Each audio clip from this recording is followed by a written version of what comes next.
Assalamualaikum warahmatullahi wabarakatuh. Selamat malam dan salam sejahtera bagi kita semua. Perkenalkan, nama saya Mutiara Ramadanti dengan NPM 2018 01500420. Tujuan saya membuat video ini ialah untuk memenuhi tugas pada mata kuliah konseling populasi khusus dengan dosen pengampu yaitu Ibu Anggia Evitarini MPD Kons.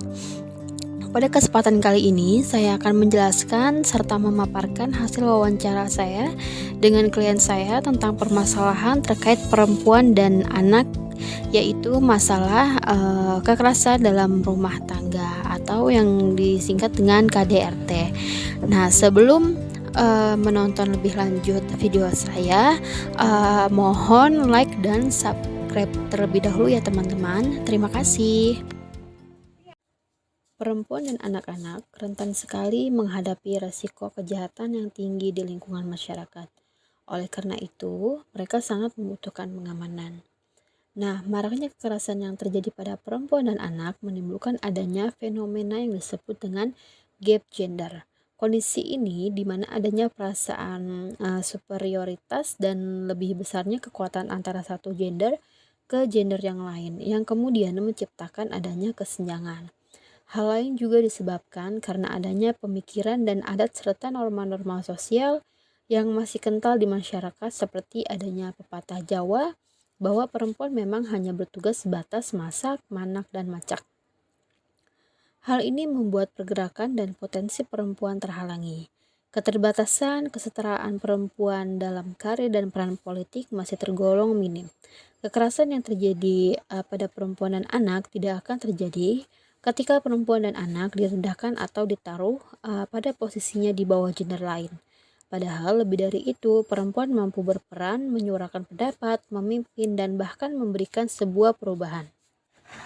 Kekerasan terhadap perempuan dan anak memiliki konsekuensi yang mendalam dan berjangkauan jauh, yang menyebabkan kerugian dan signifikan dalam berbagai aspek kehidupan mereka. Kekerasan ini berdampak buruk pada kesehatan, kesejahteraan sosial, dan stabilitas ekonomi mereka.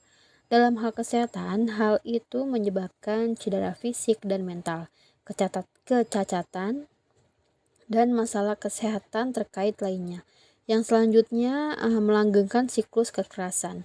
Selain itu, ada dampak negatif terhadap prestasi pendidikan, yang mengakibatkan rendahnya capaian pendidikan bagi perempuan dan anak korban kekerasan. Kekerasan yang dilakukan terhadap perempuan dan anak meliputi perbuatan yang menimbulkan penderitaan fisik, psikis, dan seksual serta penelantaran. Nah, penanganan kekerasan dalam rumah tangga atau KDRT yang tertuang dalam Undang-Undang Nomor 23 Tahun 2004 ternyata menjadi masalah yang kompleks karena beberapa alasan. Banyak korban yang enggan melaporkan kejadian tersebut karena berbagai faktor, antara lain takut akan pembalasan, ketergantungan finansial, keterikatan emosional dengan pasangannya, dan menjadi sasaran teror. Selain itu, para pelaku mungkin menyadari bahwa tindakan mereka merupakan kekerasan dalam rumah tangga, namun mereka memilih untuk mengabaikannya. Berlindung pada norma-norma masyarakat yang menormalkan perilaku tersebut dalam konteks dinamika keluarga. Konsekuensinya ialah kekerasan dalam rumah tangga seringkali dipandang sebagai masalah yang melekat dan pribadi, tanpa menghiraukan kerugian yang ditimbulkan terhadap individu dan keluarga. Dalam kasus kekerasan dalam rumah tangga atau KDRT, mayoritas korbannya adalah perempuan. Perempuan sebagai kelompok rentan seringkali mengalami perilaku atau perlakuan tidak adil, sehingga menimbulkan ketidakadilan berbasis gender. Ketidakadilan gender terwujud dalam berbagai bentuk seperti peminggiran atau pemiskinan ekonomi, subordinasi atau dianggap tidak penting dalam keputusan politik, pembentukan stereotip atau pelabelan negatif, kekerasan, dan beban timbunan beban kerja yang lebih lama dan lebih berat. Selanjutnya saya akan menjelaskan tentang apa sih kekerasan dalam rumah tangga itu. Jadi, Kekerasan dalam rumah tangga atau disingkat dengan KDRT adalah setiap perbuatan terhadap seseorang, terutama perempuan, yang mana berakibat timbulnya kesengsaraan, baik itu secara fisik, seksual, psikologi, maupun penelataran rumah tangga. Nah, lalu di sini terdapat beberapa kecenderungan orang melakukan atau melanggengkan kekerasan atau perilaku kekerasan tersebut, yaitu yang pertama, budaya patriarki yang menempatkan posisi di mana laki-laki ini dianggap lebih unggul daripada perempuan. Lalu yang kedua, ada pandangan dan pelabelan negatif seperti stereotip yang sangat merugikan, misalnya laki-laki kasar dan perempuan lemah. Nah, lalu yang ketiga, ada interpretasi agama yang tidak sesuai dengan nilai-nilai universal agama. Misalnya seperti nusyus, yakini suami boleh memukul istri dengan alasan mendidik. Atau ketika istri tidak mau melayani kebutuhan seksual suami, maka di situ menganggap bahwa suami berhak memukul si istri. Dan si istri ini dilaknat oleh malaikat. Nah, lalu yang terakhir ialah kekerasan berlangsung justru tumpang tindih dengan legitimasi dan menjadi bagian dari budaya, keluarga, negara, dan praktik di masyarakat, sehingga menjadi bagian kehidupan. Baik, selanjutnya ada jenis-jenis KDRT.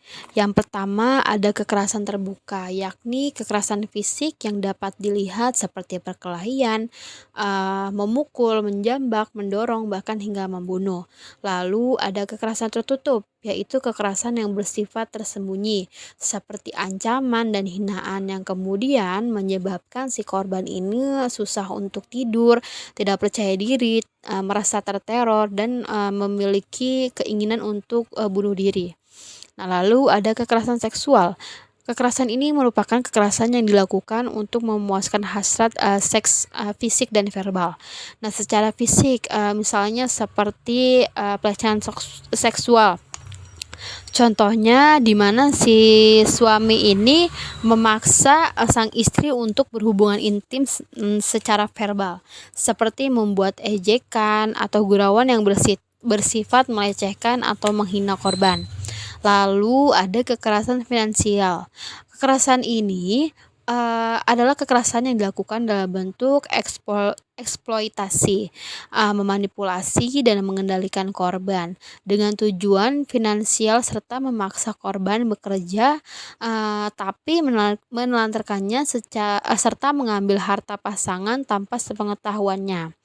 Nah, lalu yang terakhir ada penelantaran, yaitu perbuatan melepaskan tanggung jawab yang biasanya dilakukan oleh seseorang yang memiliki hubungan keluarga.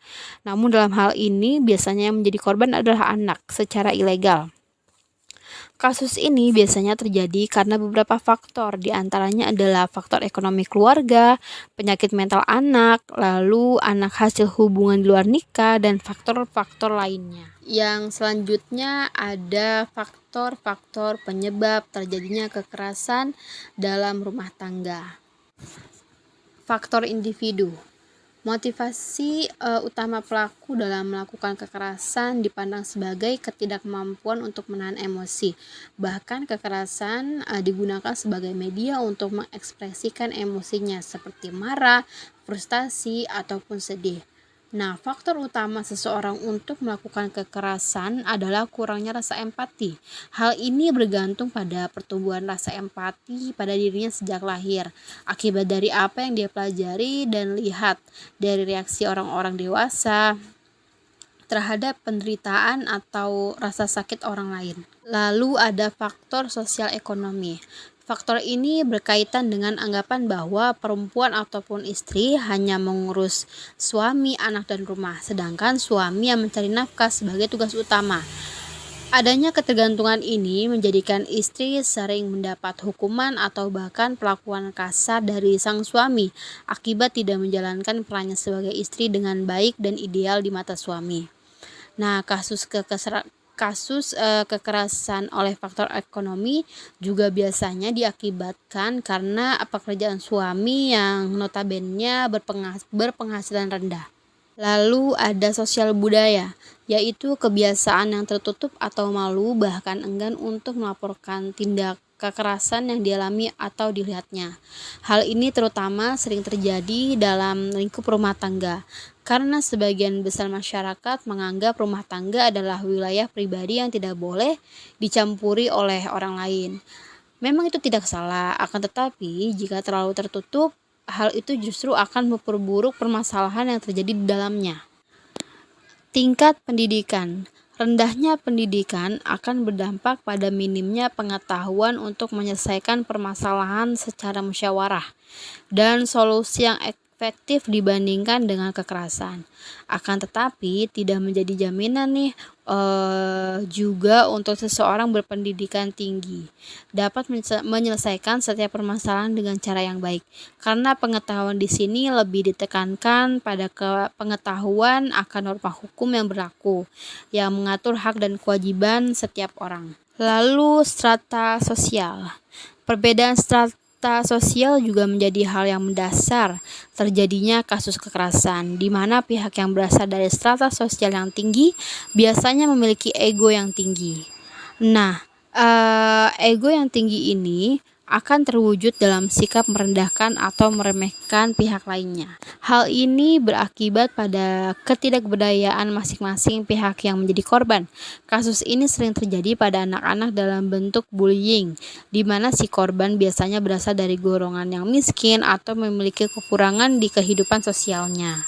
Lalu ada faktor psikologis, yaitu ketika pelaku memiliki gangguan jiwa atau emosi yang tidak stabil sehingga si pelaku ini mudah marah atau cemburu tanpa alasan yang jelas. Nah, lalu yang terakhir, faktor pengalaman masa lalu, yaitu ketika pelaku pernah menjadi korban atau saksi kekerasan dalam keluarganya sendiri, sehingga menganggap kekerasan sebagai hal yang wajar atau yang dapat diterima oleh si pelaku. Baik teman-teman, itulah tadi ada beberapa materi yang telah saya sampaikan dan presentasikan terkait dengan permasalahan yang terjadi atau terkait pada perempuan dan anak tentang kasus kekerasan dalam rumah tangga atau yang disebut dengan KDRT. Nah, di sini selanjutnya saya akan menjelaskan serta memaparkan hasil dari wawancara saya terhadap klien yang mengalami kasus KDRT tersebut. Lalu, klien yang saya temukan ini kebetulan adalah kawan SD saya sendiri. Jadi kawan SD saya ini adalah seseorang perempuan yang telah mengalami KDRT di dalam rumah tangganya. Baik, untuk identitas diri klien. Nah, di sini untuk identitas diri ini saya samarkan ya, teman-teman. Baik, di sini nama klien saya samarkan ialah JA. Umur klien saya 23 tahun, jenis kelamin perempuan, agamanya Islam, status perkawinannya yaitu masih dalam pernikahan atau belum bercerai. Lalu pekerjaannya ibu rumah tangga dan alamatnya di Antasari, Jakarta Selatan. Lalu untuk karakteristik klien yang saya wawancara ini ialah di mana klien ini aktif dalam menjawab setiap pertanyaan yang diberikan oleh konselor. Klien melakukannya dengan sukarela sehingga klien dapat membantu konselor dengan memberikan informasi dan data yang dibutuhkan oleh konselor. Yang ketiga, dengan apa yang dialami oleh si klien, klien ini menunjukkan reaksi seperti ketakutan, kecemasan, dan kekhawatiran di masa yang akan datang. Lalu di sini klien menceritakan masalahnya dengan penuh kesadaran dan tanggung jawab. Dan klien di sini memiliki sebuah harapan serta jalan keluar atas masalah yang dihadapi dan dirasakan oleh klien. Deskripsi permasalahan yang dialami oleh klien. Nah, hasil wawancara saya yang telah saya lakukan kepada klien saya bernama JA, saya menganalisis bahwa telah terjadinya permasalahan kekerasan dalam rumah tangga dan anak, yang mana di sini yang menjadi korban ialah seorang ibu bernama JA dan anaknya yang pertama yaitu bernama TN. Nah, jadi kekerasan yang dilakukan oleh si suami JA ini yaitu kekerasan yang berjenis kekerasan tertutup, yaitu di mana si sang suami ini sering melakukan sering melakukan ancaman, entah itu melalui WA atau berbicara secara langsung. Nah, dan dari ancaman ini si sang istri ini merasa terteror gitu, sehingga hal ini membuat si sang istri ini sulit untuk tidur gitu kan, karena memikirkan teroran dari si sang suami ini gitu. Lalu di sini juga sang istri mengalami kekerasan finansial, di mana si sang istri ini merasa bahwa ia bekerja seperti ia adalah tulang punggung keluarganya gitu kan. Padahal yang seharusnya itu yang menjadi tulang punggung keluarga ialah sang suami.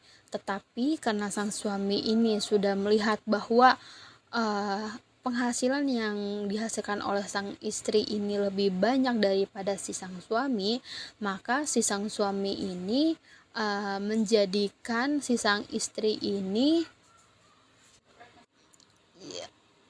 Deskripsi permasalahan yang dialami oleh klien. Nah, hasil wawancara saya yang telah saya lakukan kepada klien saya bernama JA, saya menganalisis bahwa telah terjadinya permasalahan kekerasan dalam rumah tangga dan anak, yang mana di sini yang menjadi korban ialah seorang ibu bernama JA dan anaknya yang pertama yaitu bernama TN. Nah, jadi kekerasan yang dilakukan oleh si suami JA ini yaitu kekerasan yang berjenis kekerasan tertutup, yaitu di mana si sang suami ini sering melakukan sering melakukan ancaman, entah itu melalui WA atau berbicara secara langsung.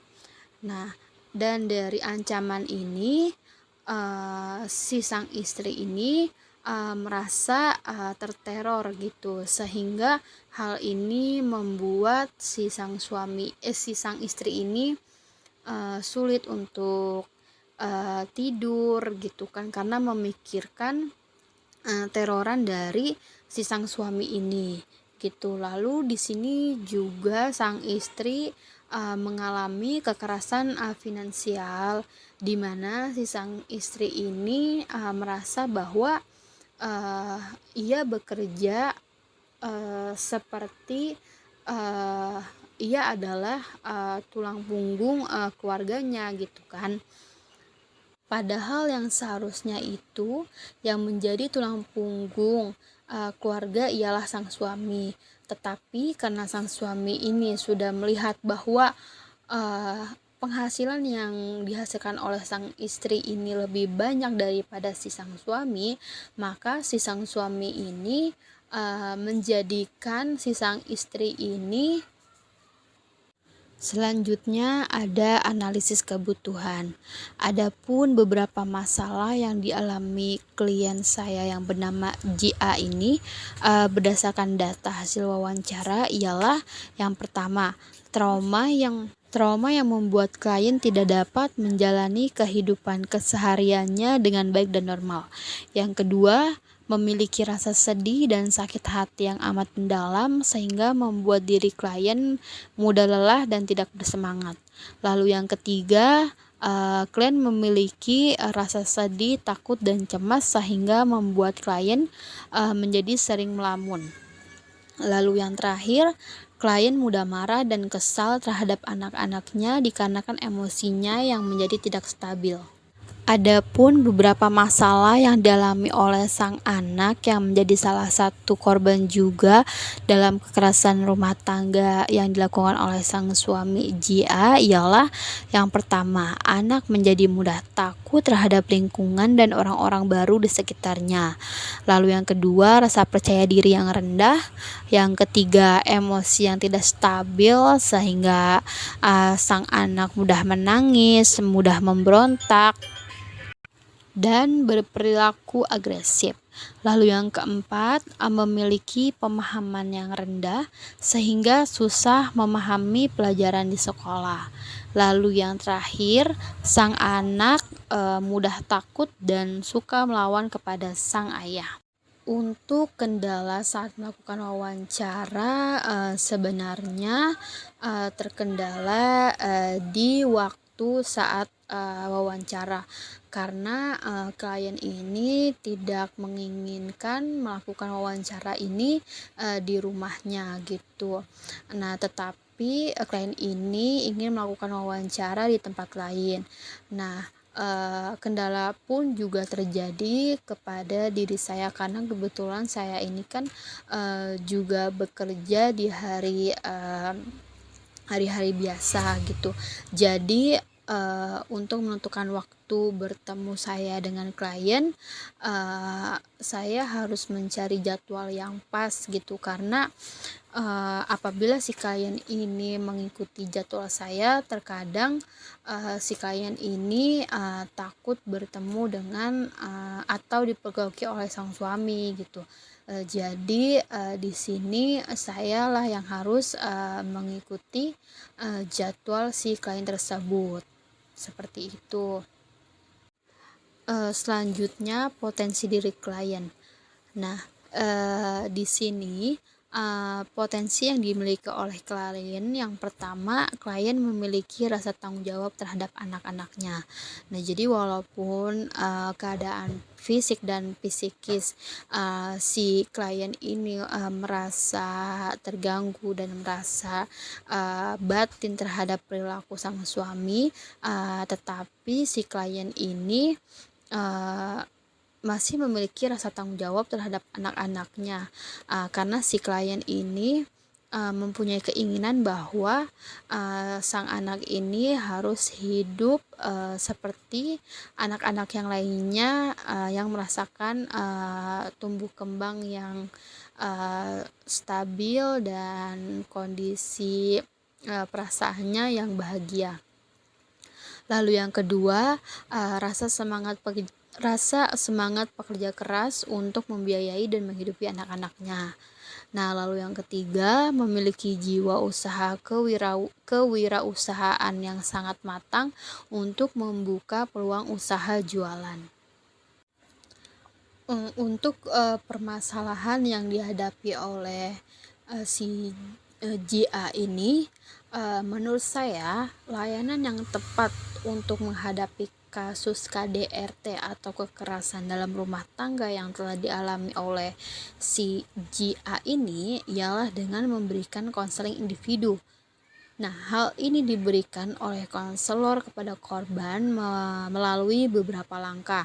Yang pertama, harus dilakukan oleh konselor sebagai pendamping, di mana konselor harus berusaha membangun hubungan baik dengan korban supaya korban dapat terbuka terhadap semua permasalahan yang dialami oleh si korban atau klien, yaitu si JA. Nah, lalu yang kedua, berusaha mengklarifikasi masalah korban dengan pertanyaan-pertanyaan sehingga pembahasan lebih fokus. Yang selanjutnya, konselor berusaha mencari titik temu permasalahan yang dialami oleh si klien ini, serta menentukan kira-kira keputusan apa nih yang akan diambil oleh si korban. Jadi dari semua proses yang dilalui saat konseling ini sebenarnya ada tujuannya. Nah, yang dimana tujuannya ini ialah yang diharapkan yang pertama, korban bisa sadar apa yang telah dialami bahwa tidak dibenarkan. Nah, lalu yang kedua, pemberian informasi apa saja hak-hak korban yang bisa didapatkan. Lalu yang ketiga, korban dapat menentukan langkah apa nih yang akan diambil dengan paham resikonya, agar tidak ada penyesalan di akhir nanti, serta dengan langkah yang diambil ini si korban atau klien dapat bertanggung jawab dengan apa yang telah diputuskan oleh si korban. Akan tetapi, jika konseli menghendaki untuk membenahi rumah tangganya, maka disinilah tugas sesungguhnya dari konselor, yaitu memberikan layanan konseling sampai masalahnya terselesaikan. Nah, dalam kasus KDRT seperti ini, pendekatan yang paling cocok ialah menggunakan pendekatan konseling keluarga. Nah, konseling keluarga ini adalah proses interaktif untuk membantu keluarga dalam mencapai keseimbangan di mana setiap anggota keluarganya merasa berbahagia, senang, damai, dan tentram. Nah, konseling keluarga ini merupakan usaha yang dilakukan oleh konselor untuk klien untuk membantu individu atau si klien ini atau individu anggota keluarga dalam aktualisasikan potensi dan mengantisipasi masalah yang dihadapi keluarga. Jadi tadi adalah beberapa hal pengetahuan dan materi tentang KDRT, kekerasan dalam rumah tangga. Lalu tadi juga ada dari hasil wawancara yang telah saya lakukan, adalah sebuah contoh yang terjadi di lingkungan masyarakat terkait dengan kasus KDRT tersebut, serta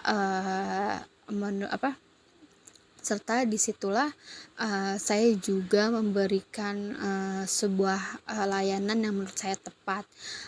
Semoga saja dengan layanan tersebut sang klien atau korban yang mengalami KDRT tersebut merasakan kemanfaatan dari layanan tersebut, sehingga klien ini merasa lebih tenang, lebih nyaman, dan lebih berbahagia dalam menjalani kehidupan yang selanjutnya. Sekian, terima kasih.